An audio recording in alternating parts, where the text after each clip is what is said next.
Sa 30 kandidato, kabilang ang isang senatorial candidate ang pinapadisqualify ng task force baklas ng COMELEC. Dahil yan sa hindi pagsunod sa tamang guidelines sa campaign materials. Nasa frontline ng balitang yan si JC Cosico.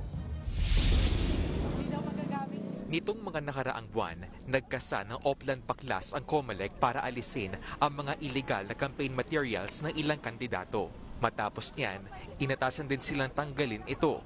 Pero dahil hindi nila tinanggal ang illegal campaign materials, nasa 30 kandidato, kabilang ang isang tumatakbong senador ang pinapadisqualify ng task force baklas ng COMELEC. Base sa guidelines ng COMELEC, dapat 2 feet by 3 feet ang sukat ng posters. Gawa rin dapat yan sa biodegradable materials at nakapaskil sa tamang lugar. Despite several notice at pakiusap, hindi pa rin po nila tinanggal. Hindi pa pinapangalanan ng COMELEC ang mga pinapadisqualify na kandidato.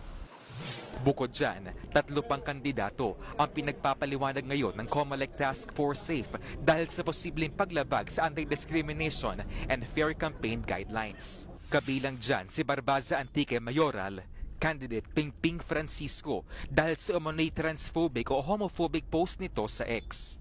Burado na ang naturang post, hindi na rin ma-access ang account ni Francisco. Inisyuhan din ng show cause order si Caloocan 2nd District Congressional Candidate Egay Erice dahil sa pagpuna niya sa suot ng kanyang kalaban sa isang TV interview. Pinagpapaliwanag din si Nueva Ecija 5th District Congressional Candidate at San Jose City Mayor Mario Salvador dahil sa naging pahayag daw nito sa kampanya na labag daw sa anti-discrimination rules. Wala pang tugo tungkol dito ang mga sangkot na kandidato. Dati nang nakiusap ang COMELEC na itaas ang level ng diskurso sa pangangampanya.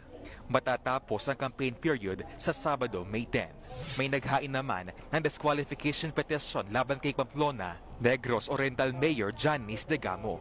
Siya ang asawa ng pinaslang na si Negros Oriental Governor Roel Degamo. Tumatakbo siyang kongresista sa 3rd District ng Negros Oriental. Pero ayon sa petitioner na kinilalang si Remar Bakelir, hindi raw residente ng 3rd District si Mayor Degamo.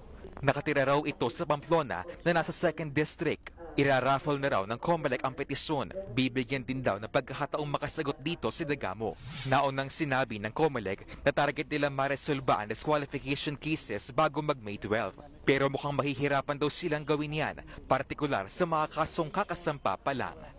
Nagbabalita mula sa Frontline, JC Cosico, News 5.